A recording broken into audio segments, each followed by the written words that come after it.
Hi friends, அனைவருக்கும் வணக்கம். Welcome to our channel MS target TNPSC. இன்றைக்கி என்ன பார்க்க போகிறோன்னா 6th பாலிட்டியில் நாம் 5 லெசன் ஃபினிஷ் பண்ணிட்டோம். மக்களாட்சி வரைக்கும். இது 3rd டேர்மில் ஃபஸ்ட் லெசன். மொத்தமாக நாம் 3 டேர்ம்லையும் சேர்த்து 5 லெசன் ஃபினிஷ் பண்ணியிருக்கோம். இன்றைக்கி பார்த்திங்கன்னா உள்ளாட்சி அமைப்பு, ஊரகமும் நகர்ப்புறமும், இதில் இருக்கக்கூடிய முக்கியமான வினாவிடைகள் தான் நம்ம பார்க்க போகிறோம். இது எல்லாமே நமக்கு இம்பார்ட்டன்ட் கொஷின். வீடியோ ஃபுல்லாக ஸ்கிப் பண்ணாமல் பாருங்கள். புக்கு இல்லாதவங்க இந்த கொஷின்ஸ் மட்டும் கூட படிச்சுக்கோங்க, போதுமானது. புக்கு இருக்கிறவங்க புக்கில் படிச்சுட்டு இந்த கொஷின்லாம் ரிவிஷன் பண்ணுறதுக்கு யூஸ் பண்ணிக்கோங்க இந்த வீடியோவை. வாங்க வீடியோக்குள்ளே போகலாம். தென் நம்ம சேனல் யாரா புதுசாக பார்க்குறீங்கன்னா சப்ஸ்கிரைப் பண்ணி ஃபாலோ பண்ணிக்கோங்க. நம்ம சேனலில் டெஸ்ட்டுலாம் போயிட்டுருக்கு, தமிழும் ஜிஎஸும். அதை அட்டன் பண்ணணும்னு நினைக்கிறவங்க டெலிகிராம் சேனலில் ஜாயின் பண்ணிக்கோங்க. டேட் அண்ட் டைம், அந்த டெஸ்ட்டு என்ன டெஸ்ட்டு எல்லாமே டெலிகிராமில் அப்டேட் பண்ணுவேன். நீங்கள் அந்த டைமில் டெஸ்ட் அட்டன் பண்ணிக்கலாம். உள்ளாட்சி அமைப்பு, ஊரகமும் நகர்ப்புறமும். தமிழ்நாட்டில் எத்தனை மாநகராட்சிகள் உள்ளன? புக்கில் 12 கொடுத்துருக்காங்க. ஓகேங்களா? இப்போ நமக்கு கரண்ட் அஃபேர்ஸில் எத்தனை மாநகராட்சிகள் இருக்குன்ற மாதிரி நம்ம அப்டேட் ஆகணும். 15 16 17 சொல்லிட்டு இப்போ கிட்டத்தட்ட 17 to 18 நினைக்கிறேன், எக்ஸாக்டாக தெரியல. நீங்கள் கரண்ட் அஃபேர்ஸில் படிக்கும்போது இந்த மாநகராட்சிகள் அப்டேட் நான் உங்களுக்கு கொடுத்துருவேன். அதில் நான் உங்களுக்கு சொல்லிவிடுவேன். ஓகேங்களா? இருந்தாலும் இந்த லெசன் படிக்கும்போது நீங்களும் தெரிஞ்சு வச்சுக்கோங்க எத்தனை மாநகராட்சிகள் இருக்குது, லாஸ்ட்டாக எத்தனை மாநகராட்சிகள் இணைச்சிருக்காங்கன்றது வரைக்கும் நீங்கள் தெரிஞ்சு வச்சுக்கணும். கரண்ட் அஃபேர்ஸ்க்கு புக்கில் இருக்கிற ஆன்சர் இவ்வளோ தான். 12 மாநகராட்சிகள். அது என்னென்னு கொடுத்துருக்காங்க. தமிழ்நாட்டில் உள்ள மாநகராட்சிகள் என்னென்னா சென்னை, மதுரை, கோயம்புத்தூர், திருச்சி, சேலம், திருநெல்வேலி, ஈரோடு, தூத்துக்குடி, திருப்பூர், வேலூர், திண்டுக்கல், தஞ்சாவூர், நாகர்கோவில், ஒசூர், ஆவடி. இது எல்லாமே இப்போ கொடுத்துருக்காங்க. இப்போ நியூவாக எதனா ஆட் பண்ணியிருக்காங்களா என்னன்னு சொல்லிட்டு நீங்கள் அப்டேட்டில் இருங்க. இது கரண்ட் அஃபேர்ஸ்க்கு யூஸ் ஆகும். ஓகேங்களா? அடுத்து, இந்தியாவின் மிக பழமையான உள்ளாட்சி அமைப்பு எது? இந்தியாவின் மிக பழமையான உள்ளாட்சி அமைப்பு சென்னை மாநகராட்சி. இந்தியாவின் மிக பழமையான உள்ளாட்சி அமைப்பு சென்னை மாநகராட்சி. சென்னை மாநகராட்சி எந்த ஆண்டு உருவாக்கப்பட்டதுன்னா 1688 உருவாக்கியிருப்பாங்க. 1688. தமிழ்நாட்டின் முதலில் உருவாக்கப்பட்ட நகராட்சி வாலாஜாபேட்டை நகராட்சி, வேலூர் மாவட்டம். தமிழ்நாட்டில் முதலில் உருவாக்கப்பட்ட நகராட்சி வாலாஜாபேட்டை நகராட்சி, வேலூர் மாவட்டம். தென் பார்த்திங்கன்னா நம்ம 6th பாலிட்டியில் இந்த லெசன் ஃபினிஷ் பண்ணிட்டோம்னா 6th இருக்கிற எல்லா லெசன் ஓவர். ஓகேங்களா? அடுத்து சாலை சம்மந்தப்பட்டது ஒரு லெசன் இருக்குது. அது ஜஸ்ட்டு நீங்கள் பார்த்துக்கோங்க, போதுமானது. ஏன்னா அதுலேருந்து அவ்வளோவா ஒன்றும் கொஷின் கேட்க மாட்டாங்க. சாலை பாதுகாப்புன்னு ஒரு லெசன் இருக்குது, அது ஜஸ்ட் ரீட் பண்ணிக்கிட்டால் போதுமானது. தமிழ்நாட்டில் முதலில் உருவாக்கப்பட்ட நகராட்சி வாலாஜாபேட்டை நகராட்சி, வேலூர் மாவட்டம். நகராட்சிகள் அதிகமாக உள்ள மாவட்டம் காஞ்சிபுரம் மாவட்டம். முதல்ல உருவாக்குனது வாலாஜாபேட்டை நகராட்சி. நகராட்சி அதிகமாக உள்ள மாவட்டம் காஞ்சிபுரம் மாவட்டம். 1,00,000க்கும் அதிகமான மக்கள் தொகையுடன் வருவாய் அதிகம் இருக்கும் ஊர்கள் பார்த்திங்கன்னா நகராட்சி. 1,00,000க்கும் அதிகமான மக்கள் தொகையுடன் வருவாய் அதிகம் இருக்கும் ஊர் என்ன சொல்கிறாங்கன்னா நகராட்சின்னு சொல்கிறாங்க. 10,000 பேர் வாழக்கூடிய ஊராக இருந்தால் அந்த பகுதி எவ்வாறு அழைக்கப்படுகிறதுனா பேரூராட்சி. 10,000 பேர் வாழக்கூடிய பகுதியாக இருந்தால் அது பேரூராட்சின்னு சொல்கிறாங்க. இந்தியாவிலேயே முதல் முறையாக பேரூராட்சி என்ற உள்ளாட்சி அமைப்பு எங்கு அறிமுகப்படுத்தப்பட்டதுன்னா தமிழ்நாடு. பேரூராட்சி என்ற உள்ளாட்சி அமைப்பு எங்கு அறிமுகப்படுத்தப்பட்டதுன்னா தமிழ்நாடு. மாநகராட்சி ஆணையராக இருப்பவர் யாருன்னு கேட்டிங்கன்னா இந்திய ஆட்சி பணி அதிகாரி, IAS ஆஃபீஸர் ஒருத்தர், அதாவது கலெக்டர் அவர்கள். மாநகராட்சிக்கு ஆணையராக இருப்பவர் இந்திய ஆட்சி பணி அதிகாரி. நகராட்சிக்கு ஆணையராக இருப்பவர் யாருன்னா நகராட்சி ஆணையர்கள். பேரூராட்சி நிர்வாக அலுவலர், செயல் அலுவலர். கிராமங்களில் செயல்படும் உள்ளாட்சி அமைப்பு கிராம ஊராட்சின்னு சொல்கிறாங்க. மாநகராட்சிக்கு IAS ஆஃபீஸர் ஒருத்தர் ஆணையராக இருப்பார். நகராட்சிக்கு நகராட்சி ஆணையர், பேரூராட்சிக்கு செயல் அலுவலர். இது பொறுத்துக்களை கேட்பாங்க, அதனால் கண்டிப்பாக நீங்கள் பார்த்து வச்சுக்கணும். அடுத்து, கிராமங்களில் செயல்படும் உள்ளாட்சி அமைப்பு கிராம ஊராட்சின்னு சொல்லுவாங்க. கிராமங்களில் செயல்படும் உள்ளாட்சி அமைப்பு கிராம ஊராட்சி. பல கிராம ஊராட்சிகள் ஒன்றிணைந்து என்ன அமைக்கப்படுகிறதுனா ஊராட்சி ஒன்றியம். பல கிராம ஊராட்சிகள் ஒன்றிணைந்து என்ன அமைக்கப்படுகிறதுனா ஊராட்சி ஒன்றியம். ஊராட்சி ஒன்றியத்தின் நிர்வாக அலுவலர், வட்டார வளர்ச்சி அலுவலர். ஊராட்சி ஒன்றியத்தின் நிர்வாக அலுவலர், வட்டார வளர்ச்சி அலுவலர். எந்த மாவட்டத்தில் அதிகப்படியாக 22 ஊராட்சி ஒன்றியங்கள் உள்ளன? விழுப்புரம் மாவட்டம். எந்த மாவட்டத்தில் அதிகப்படியாக 22 ஊராட்சி ஒன்றியங்கள் உள்ளன? விழுப்புரம் மாவட்டம். எந்த மாவட்டங்களில் ஒவ்வொன்றிலும் 4 ஊராட்சி ஒன்றியங்கள் உள்ளன? நீலகிரி மற்றும் பெரம்பலூர். எந்த மாவட்டங்களில் ஒவ்வொன்றிலும் 4 ஊராட்சி ஒன்றியங்கள் உள்ளன? நீலகிரி மற்றும் பெரம்பலூர். எவ்வளவு மக்கள் தொகை என்ற அடிப்படையில் மாவட்டம் பல பகுதிகளாக பிரிக்கப்படுகிறதுனா 50,000.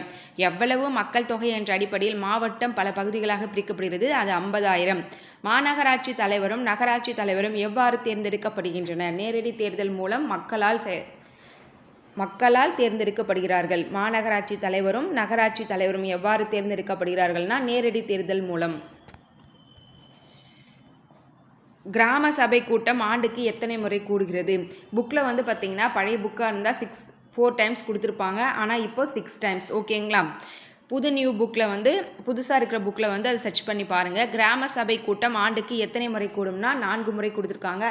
6 முறை கூடும். ஜனவரி 26, ஆகஸ்ட் 15 குடியரசு தினம் அன்னைக்கும், அதுக்கப்புறமா வந்து சுதந்திர தினம் அன்னைக்கு, உழைப்பாளர்கள் தினம் வரும்ல அன்னைக்கு, மே 1, அப்புறம் அக்டோபர் 2 காந்தி ஜெயந்தி. இதை தவிர்த்து வந்து 2 நாட்களிலும் கூடுகிறது. அது எந்தெந்த நாட்கள்னு சொல்லி நான் கமெண்டில் வந்து ஃபஸ்ட் கமெண்டில் பின் பண்ணுறேன். இல்லை தெரிஞ்சவங்களும் வந்து கமெண்ட் பண்ணுங்கள். ஆனால் 6 முறை. ஓகேங்களா? இந்த அப்டேட்ஸில் இருங்க. 6 முறை கூடும். ஓகேங்களா? எனக்கு ஒரு சில டேட் நான் டவுட்டாக இருக்குது. அதனால் அது தெரிஞ்சுக்கிட்டு நான் உங்களுக்கு கமெண்டில் சொல்கிறேன். உள்ளாட்சி அமைப்புகளின் அதிகாரங்கள் பரவலாக்குவது என்ற நோக்கத்திற்காக தேசிய பஞ்சாயத்து ராஜ் சட்டம் எப்போது கொண்டு வரப்பட்டது? ஏப்ரல் 24, 1992. தேசிய பஞ்சாயத்து ராஜ் சட்டம் 1992. தேசிய ஊராட்சி தினம் எப்போது கொண்டாடப்படுகிறது? ஏப்ரல் 24. தேசிய ஊராட்சி தினம் ஏப்ரல் 24. அனைத்து உள்ளாட்சி அமைப்புகளிலும் பெண்கள் பங்கேற்கும் வகையில் எத்தனை சதவீத இடஒதுக்கீடு வழங்கப்பட்டுள்ளதுன்னா 33%. அனைத்து உள்ளாட்சி அமைப்புகளிலும் பெண்கள் பங்கேற்கும் வகையில் எத்தனை சதவீத இடஒதுக்கீடு வழங்கப்பட்டுள்ளது? 33%. 2011 நடைபெற்ற உள்ளாட்சி தேர்தலில் பெண்கள் எத்தனை சதவீத இடங்களில் வெற்றி பெற்றனர்? 38%. 2011 நடைபெற்ற உள்ளாட்சி தேர்தலில் பெண்கள் எத்தனை சதவீத இடங்களில் வெற்றி பெற்றனர்? 38%. எந்த ஆண்டு தமிழக அரசு பெண்களுக்கு உள்ளாட்சியில் 50% இடஒதுக்கீடு வழங்க சட்டத்திருத்தம் செய்யப்படுதுன்னா 2016. எந்த ஆண்டு தமிழக அரசு பெண்களுக்கு உள்ளாட்சியில் 50% இடஒதுக்கீடு வழங்க சட்டத்திருத்தம் செய்யப்பட்டது? 2016. உள்ளாட்சி பிரதிநிதிகளின் பதவிக்காலம் 5 ஆண்டுகள். உள்ளாட்சி பிரதிநிதிகளின் பதவிக்காலம் 5 ஆண்டுகள். உள்ளாட்சி தேர்தல்களை எந்த தேர்தல் ஆணையம் நடத்துகிறது? மாநில தேர்தல் ஆணையம். உள்ளாட்சி தேர்தல்களை எந்த தேர்தல் ஆணையம் நடத்துகிறது? மாநில தேர்தல் ஆணையம். தமிழகத்தின் தேர்தல் ஆணையம் எங்கு அமைக்கப்பட்டுள்ளது? சென்னை, கோயம்பேடு. ஓகேங்களா? அவ்வளோதாங்க. இது சின்ன லெசன்ஸ் தான், ரொம்ப பெருசாலாம் ஒன்றும் கண்டென்ட் இல்லை. சீக்கிரமாகவே முடிஞ்சுது. 10 மினிட்ஸ்க்குள்ளே தான் இருக்குது. ஓகேங்களா? இன்னொரு முறை கூட நான் உங்களுக்கு ஃபாஸ்ட்டாக ரிவிஷன் பண்ணிடுறேன். தமிழகத்தின் தேர்தல் ஆணையம் சென்னை, கோயம்பேடு. உள்ளாட்சி தேர்தல்களை எந்த தேர்தல் ஆணையம் நடத்துதுன்னா மாநில தேர்தல் ஆணையம். உள்ளாட்சி பிரதிநிதிகளின் பதவிக்காலம் 5 ஆண்டுகள். எந்த ஆண்டு தமிழக அரசு பெண்களுக்கு 50% கொடுத்ததுன்னா 2016. 2011 நடைபெற்ற உள்ளாட்சி தேர்தல் பெண்கள் எத்தனை சதவீதம் இடங்களில் வெற்றி பெற்றாங்கன்னா 38%. அனைத்து உள்ளாட்சி அமைப்புகளிலும் பெண்கள் பங்கேற்கும் வகையில் எத்தனை சதவீத இடஒதுக்கீடுனா 33%. தேசிய ஊராட்சி தினம் ஏப்ரல் 24. தேசிய பஞ்சாயத்து ராஜ் சட்டம் ஏப்ரல் 24, 1992 கொண்டு வரப்பட்டது. கிராம சபை 4 முறைன்னு கொடுத்துருக்காங்க. ஆனால் 6 டைம்ஸ் இப்போ அப்டேட் பண்ணிட்டாங்க. அது டேட் தெரிஞ்சவங்க கமெண்ட் பண்ணுங்கள். இல்லைனா நான் எக்ஸாக்ட் டேட் வந்து கொஞ்சம் கிளாரிஃபை பண்ணிவிட்டு உங்களுக்கு நான் கமெண்டில் வந்து ஃபஸ்ட் கமெண்டில் பின் பண்ணுறேன். மாநகராட்சி தலைவரும் நகராட்சி தலைவரும் வந்து நேரடி தேர்தல் மூலிமா தான் செலக்ட் பண்ணுறாங்க. மாவட்டம் பல பகுதிகளாக எப்படி பிரிக்கிறாங்கன்னா 50,000 மக்கள் தொகையில் அடிப்படையில்.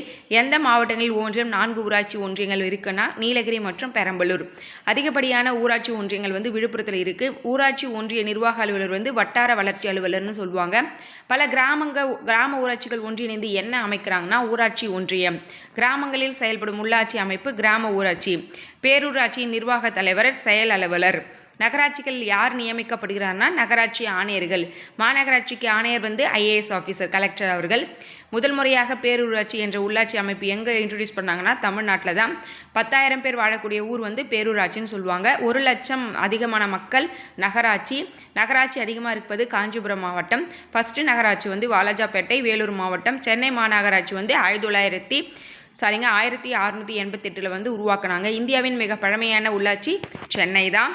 இது மாநகராட்சி மட்டும் வந்து 12 கிடையாது, 15 இல்லை சம்திங், அது மட்டும் கொஞ்சம் டவுட் இருக்குது. அது என்னெல்லாம் புதுசாக ஆட் பண்ணியிருக்காங்களோ அது வந்து கொஞ்சம் கரண்ட் அஃபேர்ஸில் தெரிஞ்சுக்குங்க. ஓகேங்களா? அவ்வளோதாங்க. இந்த வீடியோ இதோட ஃபினிஷ் ஆகுது. கண்டிப்பாக இந்த வீடியோ உங்களுக்கு யூஸ்ஃபுல்லாக இருக்கும்னு நினைக்கிறேன். ஒரு 10 மினிட்ஸில் ஒரு லெசனே ஃபினிஷ் ஆகிடுச்சு. இதை தவிர்த்து வேறு எதுவும் அந்த லெசனில் இம்பார்ட்டன்ட் கிடையாது. இந்த பாயிண்ட்ஸே போதுமானது. இதிலிருந்து கொஷின் கண்டிப்பாக அரைஸ் ஆகும். இதை தவிர்த்து கொஷின் கிடையாது புக்கில். ஓகேங்களா? உங்களை வேறொரு வீடியோவில் சந்திக்கிறேன். வீடியோ பிடிச்சிருந்தா வீடியோக்கு ஒரு லைக் பண்ணி வச்சுக்கோங்க. தென் நம்ம சேனலை புதுசாக பார்க்குறீங்கன்னா சப்ஸ்கிரைப் பண்ணி ஃபாலோ பண்ணிக்கோங்க. நம்ம சேனலில் டெஸ்ட்லாம் போயிட்டுருக்கு. டெஸ்ட் அட்டன் பண்ணணும்னு நினைக்கிறவங்க டெலகிராம் சேனலில் ஜாயின் பண்ணிக்கோங்க. தேங்க்யூ.